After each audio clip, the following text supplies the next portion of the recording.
suñu gan démb lañ ko doon xaar malheureusement démb mu juuloon antu tey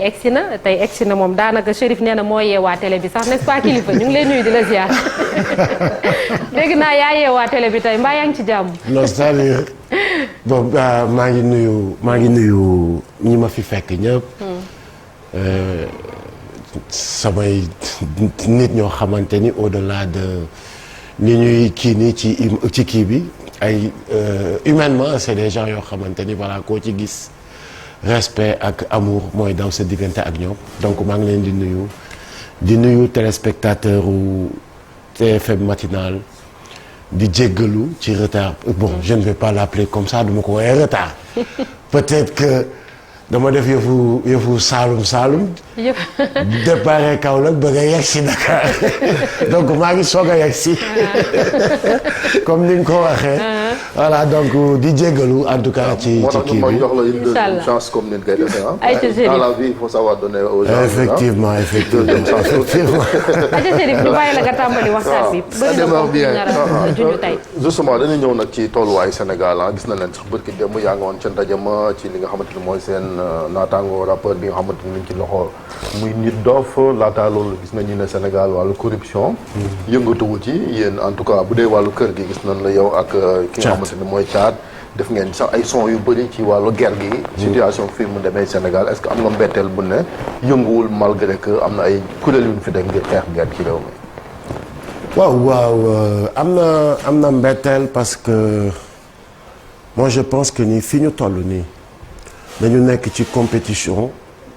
ci àdduna bi da ngay gis que ni léegi yeneen dëkk yi dañu nekk ci compétition de valeur mais ñun dañu nekk ci compétition de promouvoir li nga xamante ni mooy ñaawteef ak yu bon donc je pense que ni ku ci nekk am nga ci part de responsabilité bu rëy rëy des fois on pointe du doigt à ki nga xamante ni peut-être mooy le corrompu mais le corrupteur pour man kooku mooy ki nga xamante ni moo gën a doy waar alors soit on est corrompu soit on est corrupteur donc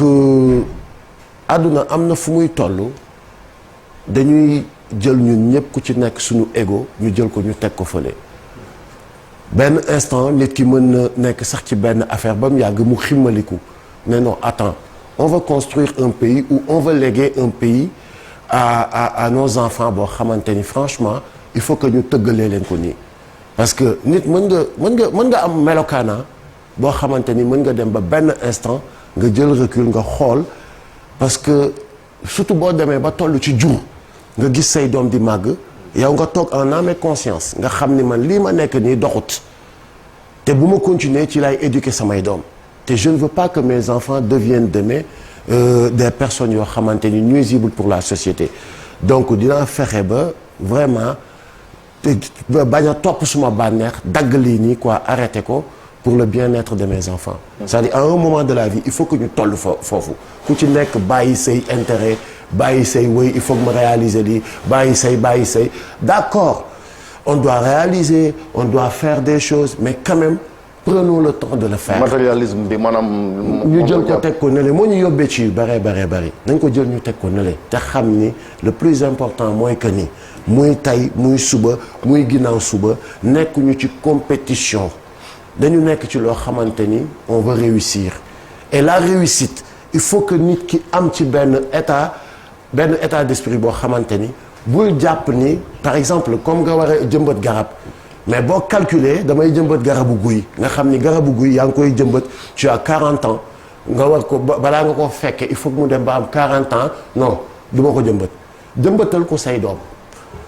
mais fii le problème mooy lépp njëriñ lu ñu fekkee bañ nañ ko ba Sénégal ngay ñëw ñaan la njëriñ loo la nga fekkee sa waay kuy xalam di ca jaayu terme yooyu ci Sénégal nga koy déggee kuy xalam di ca jaayu mooy lan mooy tey jii dajale nañu loo xamante ni ñëpp a ko moom ñu dénk ko benn nit mu ne fuux moitié bi li ki des mu jox ci ñenn comp mooy kuy xalam di ca jaayu njëriñ la nga fekkee mooy que ni il ne faut jamais commettre un suicide individuel après ñeneen ñi ñëw war ko jëriñoo mooy que ni booy yi tey instant bi nii xam nga yaa ngi am jabar yaa ngi commencé am ay doom bàyyil di waxee nii xoolal sa intérêt jiitalal sa intérêt njaboot tant que loolu mu ngi nekk ci sénégalais bi sa waay. mais kilifa yéen a ngi doon wax ci NTS muy nouveau type de sénégalais concept bi ça fait beaucoup plus de 10 ans mais dem nañ ba waxatuñ ko concept boobu noonu c'est quoi maintenant fii ñu toll jamono ji ñu toll nii. waaye xam nga le nouveau type de sénégalais bañ nañ ko ba bi ñu koy wax dañ na woon. c'est un idéal. parce que mooy comme li ñu naan béy wéy na mbuus mais un pays parce que ñun avant ñun y avait une génération bu fi nekkoon. ñun suñu génération bi ñu ñëwee dañoo xool fi yëf yi toll ñu ne fii la yëf yi toll ñu tamit def une comparaison parce que booy xool bi ñuy soog a wax NTS beaucoup l'ont interpellé di ñu jéem a jaxase ak l'ancienne génération oui gars yi dañu bëgg a wax ni ñoom li fi nekkoon baaxul alors que le nouveau type de sénégalais mooy retourner ci valeurs yi. parce que bu njëkk booy xool suñu papa yi ak suñu maam yi ni ñu doon dundee mais c'est aujourd'hui qu'on parle de protocole c'est aujourd'hui qu'on parle de décharge non defal ma décharge signal ma ko pour ma gëm ni di nga ma delloo lii nga ma àbb mais sunu papa yi ak sunu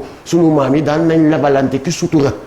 di fayante ki sutura kenn du yëg mais dem nañ ba léegi jikko yu yàqu nouveau type de sénégalais mooy delluwaat ci valeurs yi lépp loo xamante ni dafa ñaaw ñu jël ko néegi ya ton ko mais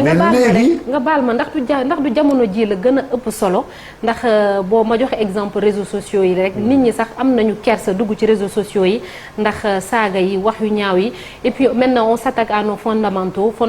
république bi bu may wax république bi je parle déjà gendarmerie police armée peut-être magistrature bi même président de la république waxuma Macky Sall nga xam ne moom moo jiite APR mais le président de la république booy xool ci société bi mooy suñu kilifa diine yi nga xamante ni léegi kenn mënatu la wax sax ba ñu déglu ko wala ba waxuñu wax bu ñàkk kersa wala bu ñàkk rasu ndax jamono ji jotul loolu ngeen doon wax ñu gën koo doxal ngir bañ a réeroo ak li nga xam ne mooy suñu baaxu maam. xam nga moo foofu laa doon mooy fi ma doon plongé noonu bu coow mësaana am ba ñëpp daje ci penc ma ñu waxtaane ko bu ñu delloo mel ni dara musu ta xew parce que boobu li ko waraloon mooy dafa am loo xamante ni ñun dañ ko baaxoo daf fi nekk il faut qu'on arrête d'imiter nañu bàyyi imiter Sénégal dafa am loo xamante ni daf fi sacré te loolu mooy li nga xamante ni ça nous a toujours aidé ba nga xamante ni bokk na ci à 80% li ñu may ñu mën a conserver cette paix sociale qui règne dans ce pays mooy lan bi njëkk bi mooy les marabouts nos chefs religieux yi nga xamante ni par exemple tey seen maam yi ñoom Cheikh Ahmad Bamba El Hadji Malick et cetera dañu fi def taxaw wane fi njàmbaar dëggu islam goo xamante ni ak respect jox doomu aadama cër ba nga xamante ni tey am na fu ñu leen teg ba képp ku ñëw ne ci moom nga bokk ñu la koy xoolee sëñ Mountakha di fi représenté tey lu toll ni Serigne Touba wax dëgg yàlla ak yonent bi su fekkente ni yow nee nga da nga gëm Serigne Touba xooluloo sëñ Mountakha xooluloo lim sol xooluloo dara da ngay xool ni tey mooy xalif bi fi toogal Serigne Touba en tout cas lépp loo xamante ni ñaaw na wala tegginewul wala rafetul war nga ko rus a def wala di ko wax mu koy dégg l'internet moom nekk na loo xamante ni maara day taali effectivement tu as parfaitement raison da ngay xëy sax tiita dugg ci internet bi parce que yaa ngi naan su ma fa fekkul sama photo dinaa fa fekk sama photo mbokk ku ma xam wala fekk fa photo sëriñ bu ñuy sàllaloo wala fekk fa kilifa bu ñuy sàllaloo xoolal par exemple image yi nga xamante ni ñun ñëpp a ngi koy gis nan la nit mën a toogee derrière son téye téléphone am benn téléphone am bu ñàkk fayda jël benn image wala jël ñu gis par exemple je vais donner un exemple benn maître Ciré Clédor bi nga xamante ni c'est un monument avocat la boo xamante ni monument la il plaide partout boo génnee ci biti dañ ko respecté nga jël kooku jamono ji mu nga Mauritanie di plaider nga jël kooku nga jël image am nga génne ko xoolal montage bi ñu fi defoon par exemple ci le président de la République Macky Sall je me rappelle en 2017 ba tey jii ki nga xamante ni hier j'ai vu un texte boo xamante ni ki nga xamante ni tey mooy opposant Macky Sall il avait pourtant parlé ci loolu bu ñuy politique nañu politique Ousmane Sonko a dit que ni bu ñuy politique nañu politique mais qu'on arrête d'attaquer la vie privée des gens c'est-à-dire nit ñi yàgg nañu dànkaafu mais hier maa ngi koy waxtaan ak Chérif ma ne ko Chérif benn instant ñun on combat quoi wala on combat qui pour man il faut que mu nekk loo xamante ni ñu bañ a bàyyi di personnaliser le combat te boo gisee li ko waral mooy on a personnalisé le combat am naa tey lu ma naqadi ci Chérif ok pour détruire Chérif au lieu que ma indi idée ma indi ay affaire mais non damay dugg ci vie privée ku ci nekk fii tey ak koo mën a doon am nga loo xamante ni buñ la ko ne weng ci mbedd mi sa waay ay mooy loolu quoi. Absolument. Donc et je vais le dire hein qui tue par les armes périra par les armes. képp ku jàpp ay ñaawteefu doomu aadama di ko publier ci espace public bi jàppal ni bés ngi ñëw sa bos dina génn par force par la force képp kuy jóg di lor ay doomu aadama di détruire ay couple di détruire ay doomu yow mais xoolal ñooñu nga koy def ki nga koy def du moom kese moom mën na ko sax bañ a dund parce que man tey jii grave anyway maa joxe suma bopp li ñu naan ku jël sa bopp roof ko ci getax mbaam yey ko. mais yow kilifa dund nga ko bu ñëwee maanaam ci ay vidéo. mais waay affaire visa yi on rappelle que yaa ngi ci liberté provisoire nga nekk. mais waay na gën a daaw xëy na mi ngi la fekkoon fële sax. ci non fekk na ma génnoon. fekk na ma génnoon maa ngi génn décembre ñaata fan nga fa defoon foofu ci kaso. j'ai fait 3 mois 2 semaines là-bas. ouais j'ai fait 3 mois 2 semaines là-bas ci loo xamante ni voilà tout le monde a gis nañ ni mu demee. noo ko dundee loolu. bon ni ma ko dundee mooy que ni. C'est quelque chose qui m'a fait très mal. C'est quelque chose qui m'a fait très mal. Et quand je dis que ni sérieusement, ça ne m'a pas affecté, je mens. Parce que li ma ci metti du lenn lu dul man je me connais. Je suis quelqu'un bi nga xamante ni j'ai été éduqué par ma maman. Sama yaay am benn jaar-jaar ma am jaar-jaar ak moom. J'ai perdu mon papa à l'âge de 13 ans. Et ma maman n'avait pas de soutien.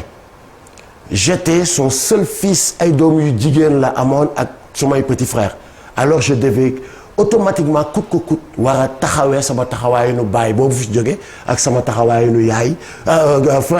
grand frère yi alors sama yaay tellement forgé tellement tàggat ci yu bari que ni bi maanaam ni li def ci man quelqu'un de très social quelqu'un bi nga xamante ni du ma tànqamlu ak lu problème boo ma mën a indil dama ciy wasu ak dama naan dinaa ci wasu ak mu tàggat waa ci lu jub sérieusement mu tàggat ma ci alaala bilaaram du dugg àjjana mu ko am yàlla jox la toog di xoolee alors moi je pense que ni j'ai pas de commentaire à faire sur des vidéos yoo xamante ni ñu ngi ci biti je suis avec un ami avec qui j'ai fait 22 ans et avant de commencer wallahi al azimul karim ak fii ma taxaw su keneen ñëwaatoon tey nekk ci jafeñ-jafeñ boobu mu nekk mu interpeller ma je vais intervenir pas plus qu'hier intervenir naa pas plus qu'hier et tous les jours c'est ce que je fais intervenir naa ci koo xamante ni ci yenn situation la mais ci musique lan la xam ne société civile activisme mais pas ci affaire visa non Chérif xam nga tey jii nañu waxante dëgg am na loo xamante ni nit day dem sax ci xalif général bi mu yaakaar ne ko ak influence bi nga am mun nga ma diligenter lijjantil ma oyofal ma papier sangam ma jot ci c'est vrai ou c'est pas vrai quand j'étais avec par exemple le juge bi ñuy waxtaan man ak moom mu ne ma bi ñu duggee foofu ma ne ko est-ce que par exemple man tey jii j'ai le droit d'utiliser notoriété bi ma am woo la téléphone ne la dama am suma benn mbokk wala suma benn frère boo xamante ni yaa yor dossier am dama bëggoon nga defal ma ci clémence am naa ci droit wala aw ma ci droit mu ne ma am nga ci droit donc yéen ñëpp gis ngeen c'est un ami qui est venu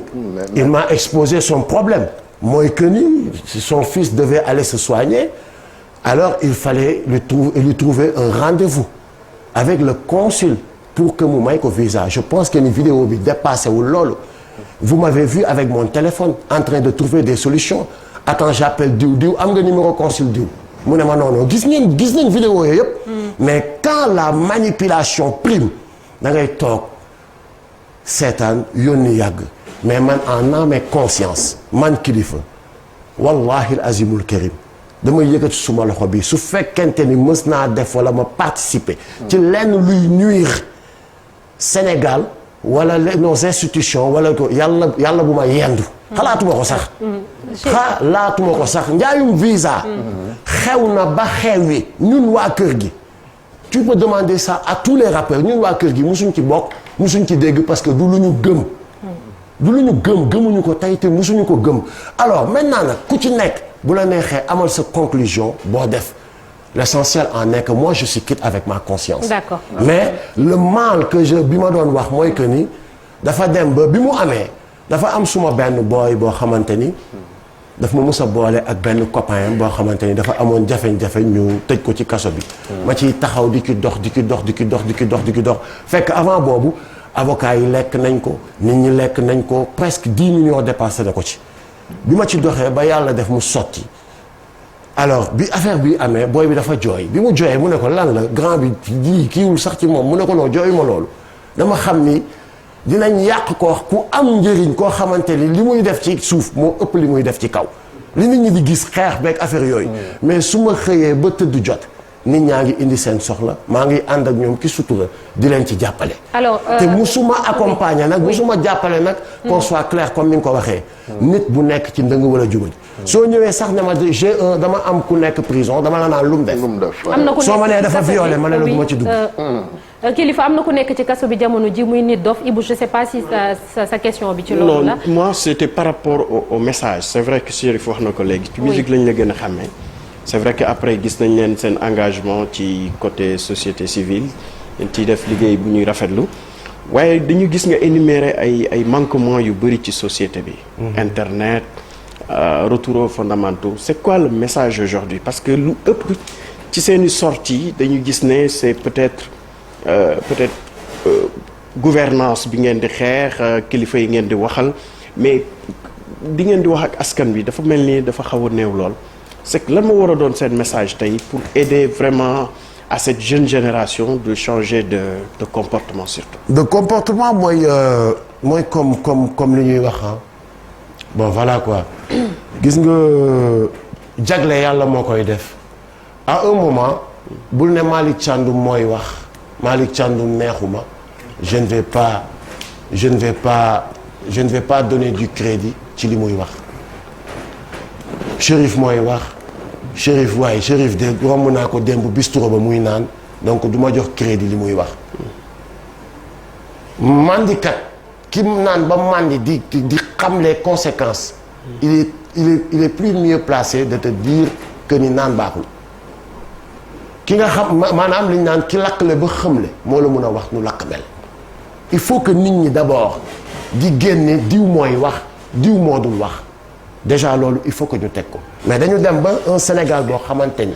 léegi bu kii waxee mooy kii moo crédible su kële waxee crédible dañu ko def Sénégalu parloo bu doy waar. est-ce que man dafa mel ni li ma bëgg a wax da nga ko desee comprendre Y en a marre est-ce que jotul tey à l'image de tous les artistes surtout rappeurs yu intégrer dimension boobu dans leur texte gën a wax ak xale yi parce que peut-être ñi am benn âge bu xaw a avancé ils sont pas concernés. j'ai bien compris ta question dama lay wax fu mal bi nekk. le mal li ko créé mooy dañu nekk ci Sénégalu parloo ba nga xamante ni maintenant les gens s'en fichent de qui moo koy wax ndax baax na war naa jëfee wala de kële moo koy wax bon na ndax war naa bañ a jëfee tey jii tout le monde sait que ni on assiste à des événements yoo xamante ni su diw di wax. diw boobu lépp lu mu wax on va pas vérifier dëgg la su keneen di wax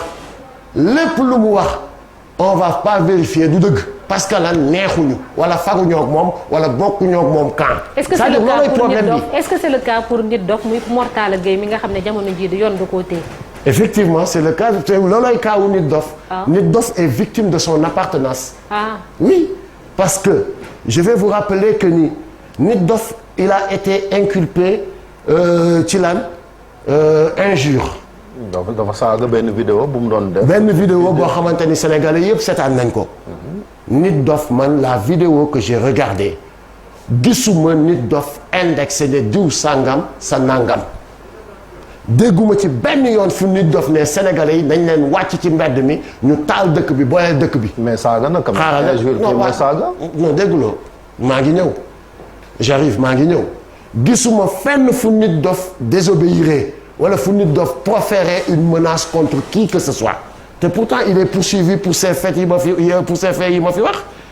nit dof saaga la. Insurrection, outrage à magistrat, appel à la violence, appel à la désobéissance aux institutions, oui. Menace de mort à l'encontre des autorités judiciaires, injure publique loolu lañ koy. bi ma ko déggee dama ne c'est une autre vidéo bi nga xamante ni le juge bi nga xamante ni moo ko inculpé moom rek a yor vidéo boobu moom rek a ko seetaan parce que vidéo bi sénégalais yëpp gis mooy que ni une vidéo dont nit dof profère des injures yoo xamante ni tamit indexé wul jëmalewu ko ci kenn. Après cette vidéo il a eu de la hauteur taxaw demander pardon à tous les Sénégalais et nit dof que je connais man bi nga xamante ni au-delà de la musique au-delà de l'aspect ñuy wàccandoo ci terrain bi c'est quelqu'un boo xamante ni même en coulisses il n'insulte pas je vous assure il n'insulte pas mais kooku c'est juste que ni des fois nit ñi ne ma non il a prêté le flanc may leen arrêté ak seen discours naafeq yooyu prêter le flanc mooy lan quelqu'un ki nga xamante ni il est de l'APR il a dit pire et il a fait pire. Qui? Pourtant il est toujours libre. Penda Ba a même insulté des ethnies mooy waxtaan bi ñu doon waxtaan daggal téere ethnie lëmb di ko saaga. Ahmed Suzanne Camara a demandé qu'on aille tuer Ousmane Sonko. Un député à l'Assemblée nationale Aliou Dembourou Sow ne nañ leen génne jaas yi rendete leen ba ñu jeex bu ñu naree xañ suñu troisième candidature. Un autre député taxaw ne benn képp kuñ fiy corrompre man maa yóbbu valise bi ñu koy jox beneen député ne woy amul gendarme amul ku mu mën a doon dañ leen di takk sànni leen ci géej gi ñooñu ñëpp tey retrouver seen liberté parce qu'ils appartiennent à la mouvance présidentielle. C'est-à-dire il faut dire les choses telles qu'elles sont. Man sur ce j'interpelle ki nga xamante ni mooy suñu principal interlocuteur muy le président de la République qu'il arrête d'être le président des apéristes et des gens yi nga xamante ni ñoom ñoo nekk ci mouvance bi mu nekk le président de tous les Sénégal. On est d'accord qu'on doit sanctionner ku def ñu sanctionner la mais on n'est pas d'accord ñi ñuy sanctionner la sanction ne doit pas être sélective. Kii la ñuy sanctionner parce que bokkul ci ñun kii duñ ko sanctionner parce que ci ñun la bokk c'est-à-dire affaire gis nga gémmiñ bu waxul dëgg rek dina wax fenn am na loo xamante ni tey jii moo nekk di daw ci dëkk bi man damay toog démb wax naa ko Chérif ne est-ce que li ma nekk di gis loolu la ñëpp di gis. maanaam. waaw góore waay ñu ngi jëm ci tournant boo xamante ni un tournant très décisif ci histoire du Sénégal. ku taxaw ne le pays n'est pas sous tension sérieusement là yaa ngi nax sa bopp gravement wala yaa ngi nampal sa bopp. comme on le dit tension artificielle la tension ci comment. ok gis nañ des événements yoo xamante ni nee nañ mu ngi waaj a xew ci dëkk bi comme par exemple le procès de Sweet Beauté bi nga xamante ni un dossier boo xamante ni qui a désacralisé l'État qui a désacralisé la justice qui a désacralisé nos institutions les plus fortes dem nañ ba tey jii fagoon nañ ni loolu waroon nañ ko weesu depuis bi ñu sëñ Mountakha taxawee waxoon ci ba ñëpp ne bàyyi nañ ko mu sedd ki suuf donc foofu damay kii yaat ma daw rek gis nga ay xale bu ñu nekkee ci réew ak ay mag ña am na ñuy doxee xale yi bu ñu deful ndànk na mag ñi di doxee la ñuy doxee parce que dañ naan bu mag ñi di def ñun xale yi dañuy def nii mais loolu c'est pas une raison bu mag ñi bonee xale yu war a bon mais dama ne bokk damay laal fi ñu kii yoon rek ne bokk na ci. alors ma gis képp ki nga xamante ni tey jii nii sa baat am na fu muy àgg mais dama gis ni boobu ba léegi quand je regarde les télés. wala nga dugg ci internet bi dafa am ñenn ñu taxaw kese di ci wax am ñenn ñu ne pat et je pense que ni réew am na fu muy dem ba toll mooy li ma waxoon ci njëlbeen. ñoom lu ñu war a wax. procès que bu amee xanaa ñan woo nañ dem wuy ñu àtte procès bi. c'est-à-dire doon nekk ñoom ñëpp ñaar ñi ko seq ku ci nekk yàkkamti woon na procès am Ousmane Sonko du waxoon na fi ne yàkkamti na procès am ndaw si tamit ne yàkkamti na procès am. c'est-à-dire Ousmane Sonko suñu jaar man je pense que ni. te li ma gëm ba gëm ko mooy su yëf yi jaaroon fi mu war a jaar du ragal procès s'il y avait pas la main quelle main d'une personne qui est aujourd'hui le président de la République et que tout le monde sait qu'il a une intention et cette intention c'est quoi? Il veut éliminer son adversaire qui s'appelle Ousmane Sonko comme il l'a fait avec Karim Wade avec Khalifa Sall avec tout le ak ñi mu ko def ñëpp xam nañ ni Macky Sall mooy ki nga xamante ni poox ndollu da koy créer pour éliminer un adversaire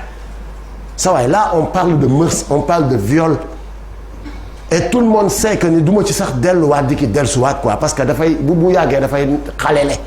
mais tout le monde sait que ni c'est un dossier boo xamante ni complot la du début à la fin parce que un dossier de viol ñun ñëpp dafa ñu dina jàpp complot am na xam nga lu tax ma am ci preuve ni complot am na un dossier de viol ñëpp xam nañ ñu koy traité fii au Sénégal dans toutes les justices yi nekk ci àdduna bi un dossier de viol dafa am accusateur am l'accusé accusateur bi dafay dem porter plainte su porter plainte elle est accompagnée par un gendarme par la gendarmerie ñu yóbbu ko ci ki nga xamante ni c'est un gynécologue certifié gynécologue bi balaa ñuy avancer ci enquête di def la dañ ko naan defal ñu prélèvement ndax kii dafa ñëw ne dañ ko violé xoolal ñu ndax est-ce que li muy wax dëgg la am du dëgg gynécologue boobu bu ko xoolee ne dëgg la ñu soog a nag xuus ci enquête yi bu ko gynécologue bi xoolee ne du dëgg dañ ko naan su fekkee da nga màndi woon wala looy gént la ak affaire yooyu teg ko ci suuf mais naka lay un certificat de médical di incriminer par exemple Cheikh Yérim Seck ci cas boobu nan lay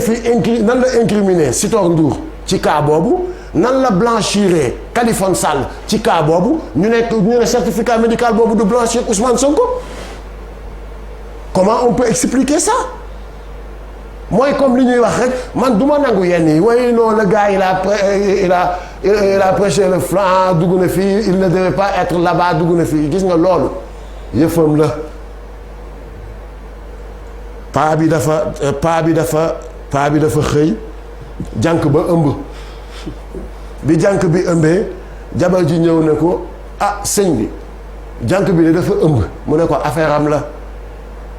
mais yow yaa ko ëmbal il paraît mu ne ko sama affaire la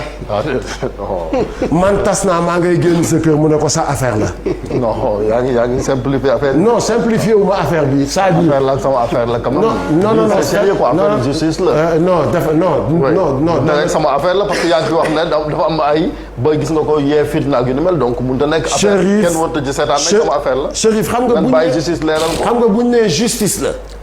dañuy globaliser Chérif man en tout cas du ma bokk ci ñu naan cette justice qui est au Sénégal est pourrie du ma ci bokk parce que yàlla daf ma dimbale ma nekk nit bi nga xamante ni je suis ami avec tout le monde donc la plupart de mes amis c'est des magistrats et ils sont intègres ma xam ni ñii c'est des gens intègres mais moo tax ma ne la du justice bu fekkee daf ci am 5 personnes yoo xamante ni dañu nekk ci solde wu exécutif li exécutif bëgg a def ñu ko koy defal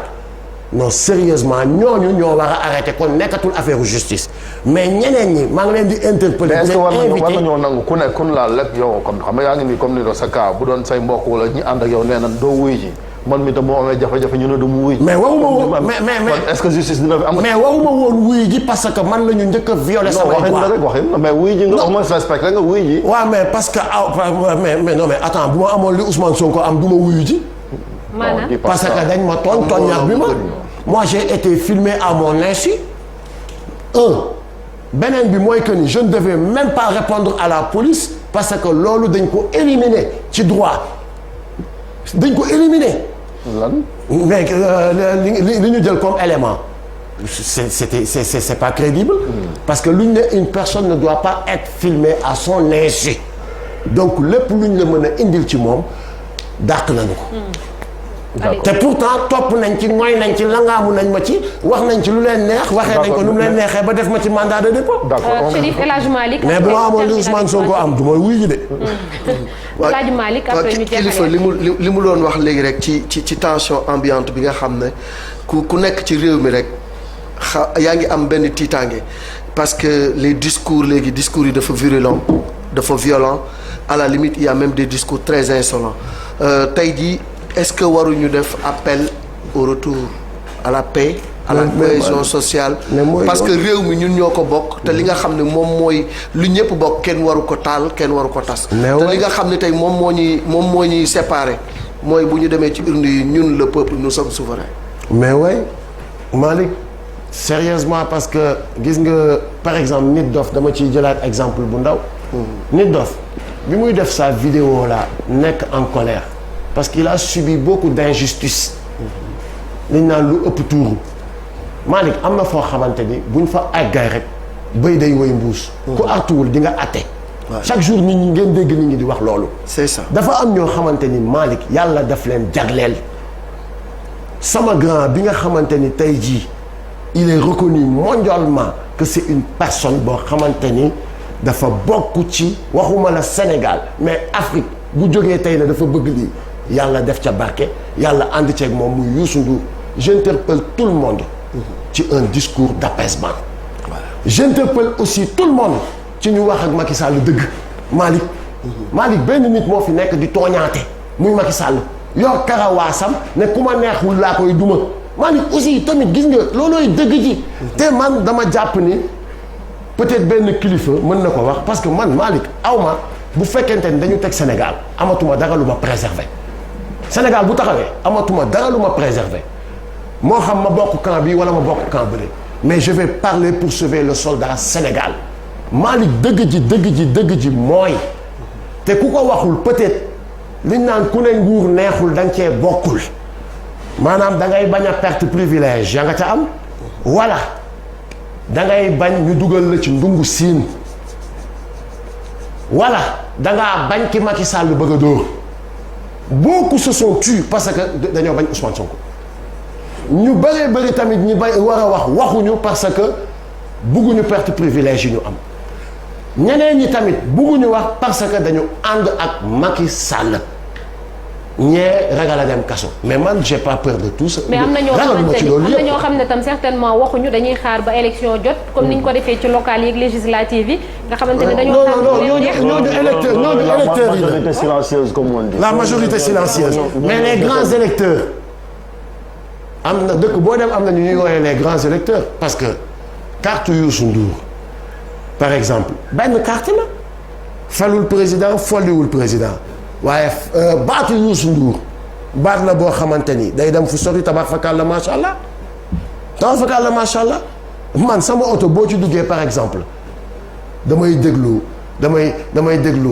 Youssou Ndour a ci nekk saay waxul dëgg waaye yàq na xel boobu ci boobu laa tolloon nit mën na la sori lool fekk jege na la su jege doon taxa doon xarit ndox du togg jë moom ci philosophie nga nekk yow vraiment. non xam nga parce que voilà quoi c'est des gens yoo xamante ni nit ñi dañuy c'est des références. da ngeen di waajal son wala ils sont influents. da ngeen di waajal benn son wala on se souvient. bon on est en train de jógu fi en 2015. jógu fi ngeen génn woon en 2015 dafa am ngeen di waajal wala. foo alkaati. alkaati am na bu ngeen génn fan yi sax jagleel ko police. foo alkaati kàddu yi ñagas na trop également yi ngeen jagleel police bi de. oh non Chérif ñun suñuy kàddu ñagasul et puis il faut que les gens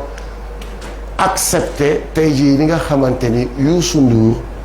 mënut bokk ak kilifa parce que Youssou Ndour mbalax lay def kilifa rap lay def te bu ci nekk dafa am loo xamante ni daf ko laaj donc les messages de Youssou Ndour mën na bokk ak les messages de kilifa. mais ni ko kilifa di génnee. defoon na featuring ak waa Daara ji benn jamono. ñun ñooy Daara ji ñun ñooy Daara ji. par exemple ça peut bien être mixé. par exemple gis nga ba ci rap boobu. le groupe Daara ji. est-ce que mës nga leen dégg par exemple ñuy traiter des sujets politiques c'est très rare. wala bu ñu koy traiter dafa am nu ñu koy traiter. mais kër gi quand même ndongo daara ji la dernière fois. ci conférence de presse bi. mais kër gi il faut gars yi xam li tax a juddu gis nga ñun suñu histoire. ak le rap. c'est un accident. normalement su fekkoon ak période bi ñuy créer suñu groupe on avait 16 ans on ne pouvait pas amuñu woon. maturité ak yenn affaires yi pour créer ay mouvement ak affaires yooyu. mais heureusement il y avait le rap qui venait di commencer am doole ba pare nekk une musique boo xamante ni ça va te permettre de jàllale ce message comme ni nga ko bëgg a jàllale ni nga ko sentiree affaire yooyu mais nag pas avec insolence. Voilà il faut qu'on soit très clair. foofu laa naroon engagement oui insolence non. Malick man du ma cautionner insolence. du ma cautionner ku vulgaire du ma cautionner kuy yàq nit du ma cautionner kuy wax lu bon. Sérieusement non ça je ne cautionne pas. kilifa moom dafa war a méngoog turam. non Chérif nañu jote lu ne mais nañ ko yemale ci li ñu jote parce que lépp loo xamante ni boo yëkkatee ba koy tekki doomu aadama bi mets-toi à sa place ndax bu dee ci yow lay dal dina la neex wala du la neex c'est ça absolument tant que jógewuñu foofu gis nga nañu jël suñu égo yi ñu teg ko fële loolu mooy wax ji loolu mooy li ñu. léegi le combat pour la libération le combat pour la libération de Nit Doff la dernière question premier jalon posé ngeen ko. on a posé le premier jalon. léegi fan ngeen jëm. incha allahu rabbi war nañu amal beneen rencontre une réunion interne. pour xool benn plan d'action la moo ciy topp. mais avant ñuy yegg foofu yëpp je pense que ni. Cette télé est suivie, cette émission est très suivie. Très suivie. Peut-être des fois mën nga taxaw di wax ñu foog ni tu es en train de dicter ou de voilà quoi. Mais je ne dicte pas. Le président de la République Macky Sall souvenez-vous en 2011 vous étiez accompagné de tous les Sénégalais aujourd'hui yi nga xamante ni tey jii nii ñenn ñi ils sont toujours avec toi ñenn ñi dañu nekk en face yow. jëlal ñëpp nga jabote nga bàyyi emprisonnement sélectif bi nga bàyyi Nit Doff dafa nekk ak dafay ànd ak suma adversaire duma ko may talfatul ayni Penda Ba li muy wax ci sama compte la koy wax ça m'arrange lu mu def baax na au contraire dama ko ci sax promouvoir mais on a vu des ministres yoo xamante ni li leen jox tey li leen def tey ministre taxaw di saaga la ak taxaw di xaste ak taxaw di wax lu ñaaw. saaga moom ak xaste. sérieusement vraiment mais musiba donc le président de la République ñu ngi lay invité waat. vraiment ñu ngi lay invité waat ci nga bañ a déglu ñi nga xamante ni dañ la naan woy ay kilifa yi il faut les mater il faut les emprisonner woy il faut comploter contre eux bàyyil ñooñu ngay déglu te nga déglu sa peuple et ton peuple c'est pas ces 500 personnes qui vous entourent. mais c'est les 17 millions de Sénégalais yi nga xamante ni ñoom nga dagaan seen baat. ñii nangu jox la ko ñii nanguwul bañ la ko jox te ña nanguwul bañ la ko jox sax ñooñu nga war a gën a yilif ñooñu nga war a gën a yilif. Chérif ñi la nangul ñooñu nga war a gën a yilif que ñi la nangul. donc ci loolu la ñuy invité le président de la République. ñi ko xamante ni tam ñoo ko jege suñu mënee ressaisir parce qu'il n'est jamais trop tard wax ko ne ko am na loo xamante ni bés bu ñu bësee bouton téye ko fa mën na jur guuta wax leen ak moom tamit quoi. merci beaucoup merci Landing Mbissane Seck kilifa di la sant di la gërëm bu baax a baax yaa ngi wax sànq mouvement hip hop bi boobu xam naa Marcel Kaolack mi ngi woon primaire n'est-ce pas merci beaucoup di la ñaanal. yaa ngi doon football terrain Ndorong mais. terrain Déggo. merci ñu jàll ci nu l'Observateur ak Journal Record.